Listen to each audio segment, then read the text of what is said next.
to independently verify them. We set out to get inside North Rakhine State to see for ourselves what's happening. Please have a look at what we found there.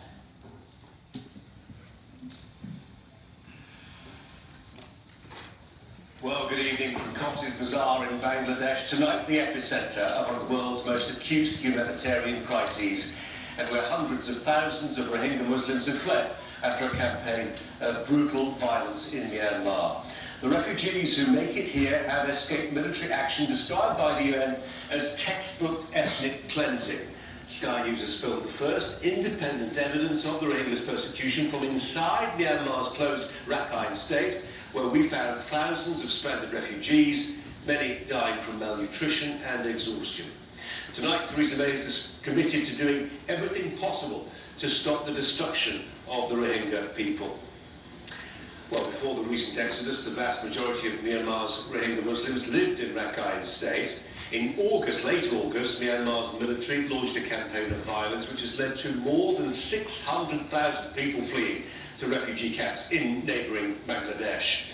The Sky crew of special correspondent Alex Crawford, cameraman Martin Smith and producer Neville Lazarus travelled from Bangladesh to a beach near Mandor in Rakhine State under cover of darkness. We are keeping the details of the route secret to avoid it being closed down by the authorities. This is their exclusive report. We pick our way through sleeping villages, down a sandy track to the meeting point of the water's edge in the south of Bangladesh. The fishermen who are taking us across to Myanmar fear being caught. They face arrest and jail. Others have had their boats destroyed. So this mission's done in silence, in the middle of the night.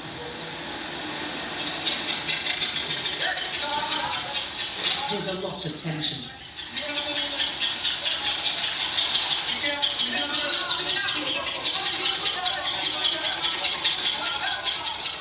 The Bangladeshi authorities have banned all these boat journeys to Myanmar.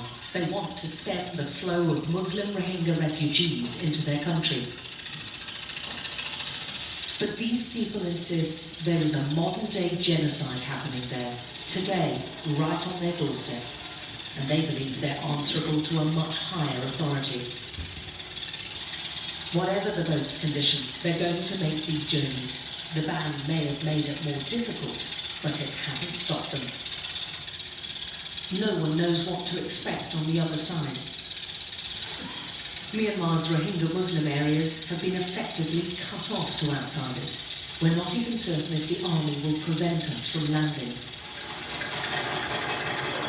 But as we draw near to the Myanmar shore, there are flashing lights guiding us in. We have to get off. Yeah. Out of the darkness, we see a crowd already gathered. Look at all these people here. They're all waiting to...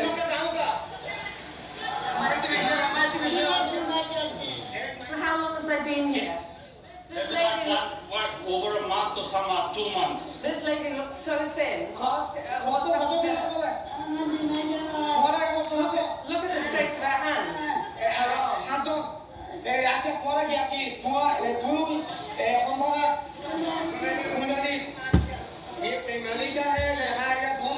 She can hardly walk.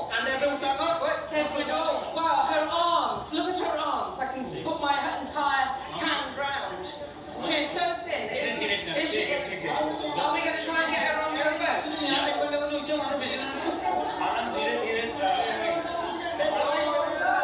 There are old people. There are babies. Many of them are talking about being here for over a month.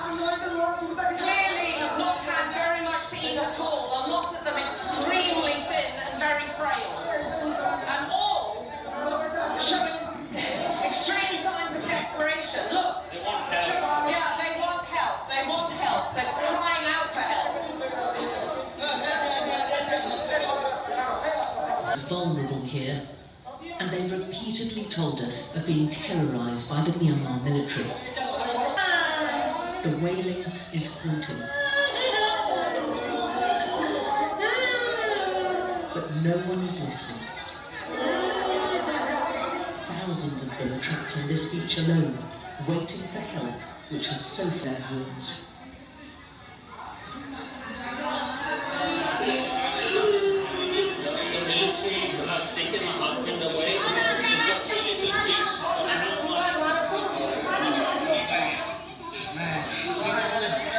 The Myanmar soldiers have planted landmines beyond this beach, so thousands are trapped here. They absolutely have no idea how they're going to get off from this place. The beach, this one's just 7 days old. But there are many, many more. How long has she been here for?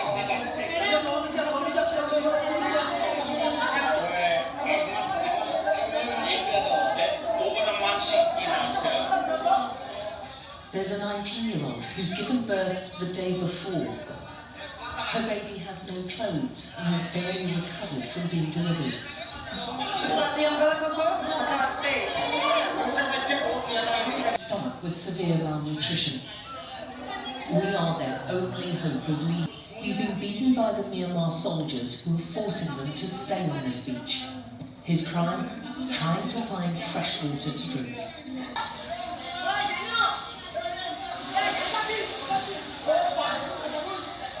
The crew desperately try to control the crowd. They worry they're being left behind to die.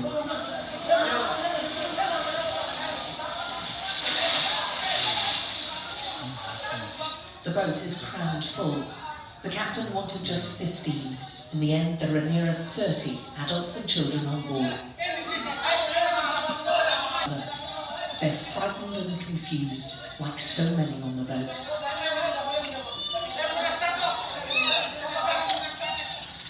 Everyone is exhausted.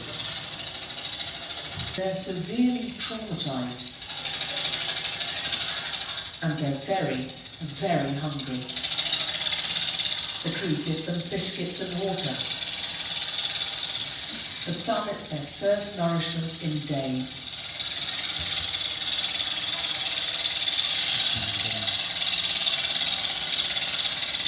Still not yet safe. The little ones are learning early on.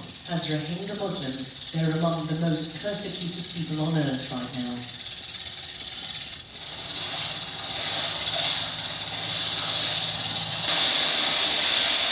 But it's not over yet. They're running into a country which doesn't date. But there are a mountain of unknowns ahead of them, and a lot of young mouths to feed. They have their lives, but precious little else. Alex Crawford, Sky News, in South Bangladesh. Well, tonight the head of the International Organization for Migration, the United Nations body that coordinates the work of humanitarian agencies, told us he expects the number of Rohingya refugees here to exceed 1 million in the coming weeks. Once they arrive, the dangers aren't over, with doctors warning that conditions are so bad a fatal epidemic could break out at pretty much any time. Ashish Joshi travelled to Kutupalong, one of the main refugee camps, where he also discovered that many recent arrivals are sold into sex slavery. Rohingya children like Zora have seen things no child should see. She survived the massacre at Tolatoli, a village where hundreds were slaughtered, shot, burned alive, or hacked to death. The dead shooting again, and they killed his body. I saw people being hacked to death by men wearing khaki uniforms. Zora shows me where she was shot in the thigh as she fled. Now orphaned at 12 and left alone. They're starving and they're sick. 1 in 4. Many of their relatives died in front of them and they were butchered. I would say butchered. This is the only time you'll see happy Rohingya children. Inside a special child-friendly space that offers a momentary distraction from their wretched lives. We are training people to pick up signs or symptoms of trauma and then use from leaving, but human traffickers are ruthless people. They know how to prey on the weak and desperate, and there are plenty of those here. Qasim is a human trafficker. We bring to the city We come with 15, 20 girls and then hand them over. Some do it because they're poor, others are widows. They work to survive. The government handouts aren't enough to live on. They need medicine for their kids, so they become prostitutes. Other girls do it because their parents can't afford a dowry to marry them off. Others do sex work to support elderly parents. There are more and more Rohingya coming to the camps. They've lost everything. They're desperate. So the number of pimps in the refugee camps has grown, and it's... And around the camps in Bangladesh is quite well documented. But unless we had been on that boat and landed in North Rakhine State, unless our crew of producer Neville Lazarus and cameraman Martin Smith had been able to bring you back those images, speak to those people, witness the conditions they were in and what was going on, you would be told something very, very different. The Myanmar authorities insist there is no one trapped on those beaches. The official line is one of complete denial. Denial about any military atrocities, denial about burning homes, denial about forcing Rohingya people onto beaches and leaving them there to die.